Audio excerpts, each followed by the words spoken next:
Welcome to English Baba channel. Class 10 Hindi chapter number 1 है सूरदास के पद। आज हम करेंगे इसके क्वेश्चन आंसर। जल्दी से वीडियो को लाइक कर दो। आई होप चिल्ड्रन आपने वीडियो को लाइक कर दिया है और अभी तक चैनल को सब्सक्राइब नहीं किया तो सब्सक्राइब कर दो सो दैट आपको हमारे सारे अपडेट्स मिलते रहे। क्वेश्चन नंबर 1 है, गोपियों द्वारा उद्धव को भाग्यवान कहने में क्या व्यंग निहित है। व्यंग का मतलब होता है सटायर, यानी किसी पे ताना मारना।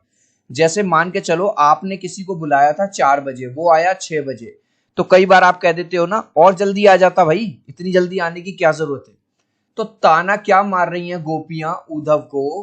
गोपियां ये कह रही हैं कि उद्धव तुम तो श्री कृष्ण के साथ रहते हो, फिर भी तुम्हें उनसे प्रेम नहीं हुआ है ना, तुम्हें उनकी भक्ति नहीं मिली, और हम इतना दूर रहते हैं फिर भी हम श्री कृष्ण के मोह में सब कुछ खो चुके हैं। तो आंसर में क्या लिखेंगे, गोपियां उद्धव पर व्यंग अर्थात ताना मारते हुए कहती हैं कि तुम भगवान श्री कृष्ण के साथ रहते हुए भी उनके प्रेम को अनुभव नहीं कर पाए हो, यह तुम्हारा दुर्भाग्य है। भैया तुम तो यार श्री कृष्ण के साथ रहते हो, फिर भी तुम्हें उनसे प्रेम नहीं हुआ, फिर भी तुम्हें उनसे लगाव नहीं हुआ, ये तुम्हारा दुर्भाग्य है।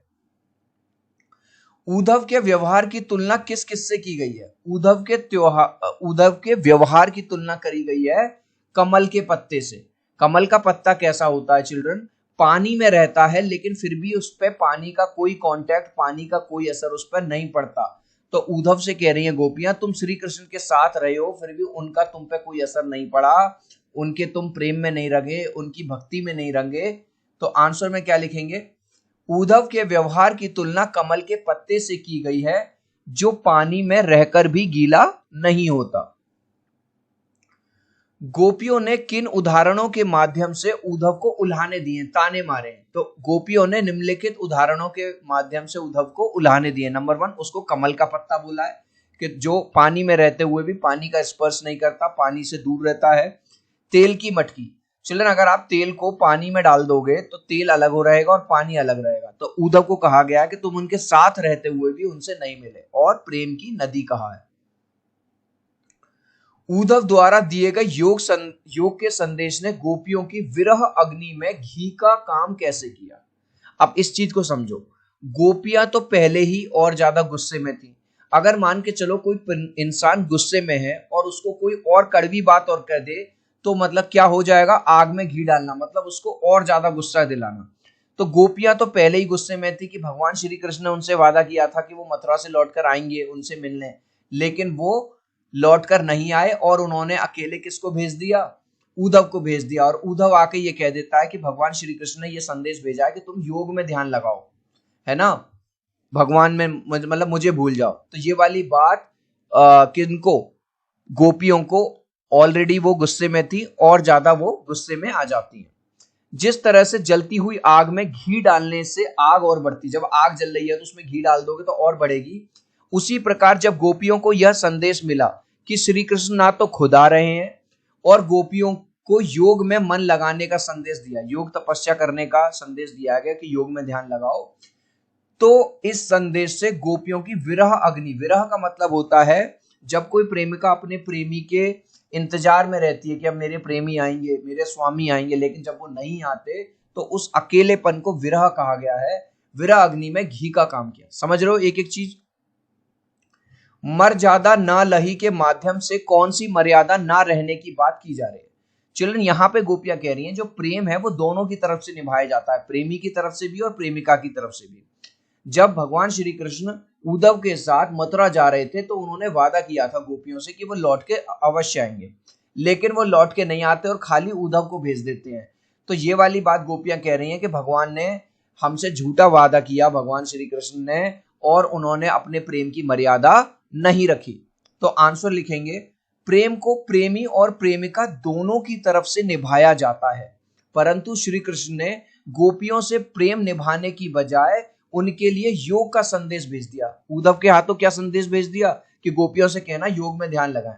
इसी को गोपियों ने मर्यादा का उल्लंघन कहा है, मतलब गोपियां कह रही हैं कि आपने प्रेम की मर्यादा का उल्लंघन किया है। कृष्ण के प्रति अपने अनन्य प्रेम को गोपियों ने किस प्रकार अभिव्यक्त किया। गोपियां कहती हैं उद्धव से, जिस तरह से गुड़ से दूर नहीं रह सकती चींटियां, उसी प्रकार हमारा जो ये मन है वो अब भगवान श्री कृष्ण से दूर नहीं रह सकता। तो आंसर लिखेंगे, गोपियां कहती हैं कि जिस प्रकार चींटियां गुड़ से दूर नहीं रह सकती, उसी प्रकार हम भी श्री कृष्ण के प्रेम से दूर नहीं रह सकते। गोपियों ने उद्धव के योग की शिक्षा कैसे लोगों को देने की बात की। जब उद्धव कहते हैं कि भगवान ने आपके लिए संदेश भेजा है श्री कृष्ण ने कि योग में ध्यान लगाओ, तो वो कहती हैं इस योग की शिक्षा तुम ऐसे लोगों को देना जो लोग श्री कृष्ण की भक्ति नहीं करते, जिन लोगों को श्री कृष्ण से प्रेम नहीं है। हम तो केवल एक जगह ध्यान लगा सकते हैं और वो है भगवान श्री कृष्ण। आंसर लिखेंगे, गोपियों ने उद्धव से कहा है कि वे योग की शिक्षा ऐसे लोगों को दें जिनके मन में श्री कृष्ण के लिए सच्चा प्रेम नहीं है।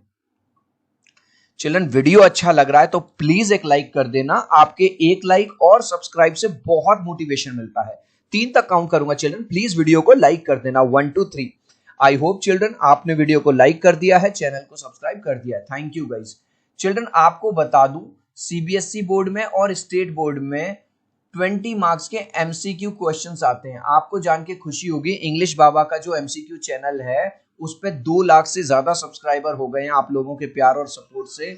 हर सब्जेक्ट के जो टॉप एमसीक्यू हैं वो आपको एमसीक्यू चैनल पे मिल जाएंगे। इस तरह का लोगो है, लिंक मैंने डिस्क्रिप्शन में दे दिया है। आज ही एमसीक्यू चैनल को सब्सक्राइब कर लीजिए।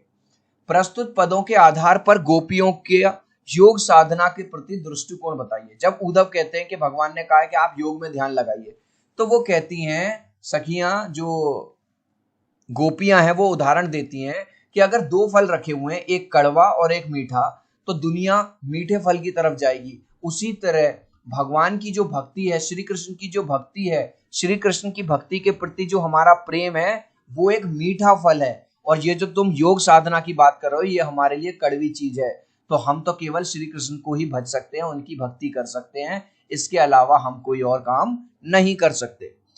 तो आंसर लिखेंगे, जिस प्रकार कोई इंसान मीठे फल को छोड़कर कड़वी ककड़ी नहीं खाता, उसी प्रकार गोपियां भी श्री कृष्ण को छोड़कर किसी योग संदेश को अपनाना नहीं चाहती। गोपियां कह रही हैं कि हमें कोई और शिक्षा मत दीजिए, हम किसी और चीज में मन नहीं लगा सकते, हमारा मन केवल भगवान श्री कृष्ण में रमा हुआ है। गोपियों के अनुसार राजा का धर्म क्या होना चाहिए। भाई, गोपियां किसको राजा मानती हैं? भगवान श्री कृष्ण को। और राजा को क्या करना चाहिए? जस्टिस करना चाहिए। तो राजा का धर्म क्या होना चाहिए? न्याय करे, जो वो कहें वो अपनी बात पे अमल करे। गोपियों के अनुसार राजा का यह धर्म होना चाहिए कि वह प्रजा को अन्याय से बचाए। और यहाँ पे अन्याय कौन कर रहा है गोपियों के हिसाब से? खुद भगवान श्री कृष्ण उनके साथ अन्याय कर रहे हैं, क्योंकि उन्होंने वादा किया था कि वो लौट कर आएंगे और वो लौट कर नहीं आए। गोपियों को कृष्ण में ऐसे कौन कौन से परिवर्तन दिखाई दिए जिनके कारण वे अपना मन वापस पा लेने की बात कहती हैं। गोपियां कहती हैं कि अब भगवान श्री कृष्ण वो श्री कृष्ण नहीं रहे जो वो पहले थे। पहले वो गोपियों की भावनाओं को समझते थे, लेकिन अब भगवान श्री कृष्ण ने वादा भी नहीं निभाया, उद्धव को भेज दिया ये कह के कि गोपियों से कहना कि योग में अपना ध्यान लगाएं। तो आंसर लिखेंगे, गोपियों के अनुसार श्री कृष्ण में अब निम्नलिखित परिवर्तन आ गए हैं। क्या क्या? नंबर 1, श्री कृष्ण के व्यवहार में छल कपट आ गया। गोपियां कहती हैं कि अब वो छलिया बन गया है वो कृष्ण। छलिया मतलब कहता कुछ है और करता कुछ है। नंबर 2, श्री कृष्ण अब प्रेम की मर्यादा भूल गए हैं। जैसा कि अभी हमने देखा था, प्रेम को दोनों की तरफ से निभाया जाता है, प्रेमी और प्रेमिका दोनों की तरफ से। तो वो कह रही हैं कि वो प्रेम की मर्यादा अब भूल गए हैं, क्योंकि उन्होंने अपना वादा नहीं निभाया। गोपियों ने अपने वाक चातुर्य के आधार पर ज्ञानी उद्धव को परास्त कर दिया। उनके वाक चातुर्य की विशेषता लिखिए। चिल्ड्रन, वाक चातुर्य होता है एक ऐसा पर्सन जो अपनी बातों से सामने वाले को हरा दे। हालांकि उद्धव भी बहुत स्मार्ट और इंटेलिजेंट थे, लेकिन जब उद्धव गोपियों को समझाने की कोशिश करते हैं, योग संदेश के बारे में बताने की कोशिश करते हैं, तो गोपियां उनकी एक नहीं सुनती और उनसे कहती हैं अपना ये संदेश, अपना ये उपदेश किसी और को देना, क्योंकि हम तो केवल एक ही संदेश और उपदेश जानते हैं, वो है श्री कृष्ण की भक्ति। तो आंसर लिखेंगे, गोपियां श्री कृष्ण के विरह में इतनी व्याकुल है। विरह मतलब उनका इंतजार कर करके, क्योंकि वो वहां पे नहीं है, इतनी परेशान है कि वो उद्धव की एक नहीं सुनती। उद्धव उन्हें खूब समझाने की कोशिश करता, लेकिन वो नहीं सुनती और उद्धव की बोलती बंद कर देती हैं। सच्चे प्रेम में इतनी शक्ति है कि बड़े से बड़ा ज्ञानी भी उसके सामने घुटने टेक देता है। संकलित पदों को ध्यान में रखते हुए सूर्य के भ्रमर गीत की मुख्य विशेषताएं बताइए। तो मुख्य विशेषताएं क्या है? नंबर 1, गोपियों के विरह का मार्मिक वर्णन है। मार्मिक मतलब जब आप पढ़ते हैं तो ऐसा लगता है कि एक चित्र चल रहा है आपके सामने। नंबर 2, गोपियों का श्री कृष्ण के प्रति सच्चे प्रेम का प्रदर्शन किया गया है। नंबर 3, पदों में संगीतात्मकता का गुण है, मतलब आप इसे गाने की तरह गा भी सकते हैं। इस लास्ट क्वेश्चन का आंसर आप मुझे दोगे कमेंट सेक्शन में, देखूंगा कितने बच्चे राइट आंसर देंगे। गोपियां डैश का इंतजार कर रही हैं, किसका? सूरदास का, श्री कृष्ण का या उद्धव का? आप चाहो तो अपने आंसर में कमेंट में ए, बी या सी लिख देना, मैं समझ जाऊंगा। सो आई होप मेरा ये वीडियो आपको बहुत अच्छा लगा होगा। प्लीज वीडियो को लाइक कर देना, चैनल को सब्सक्राइब कर देना। अब हम मिलते हैं अगले वीडियो में। Bye bye.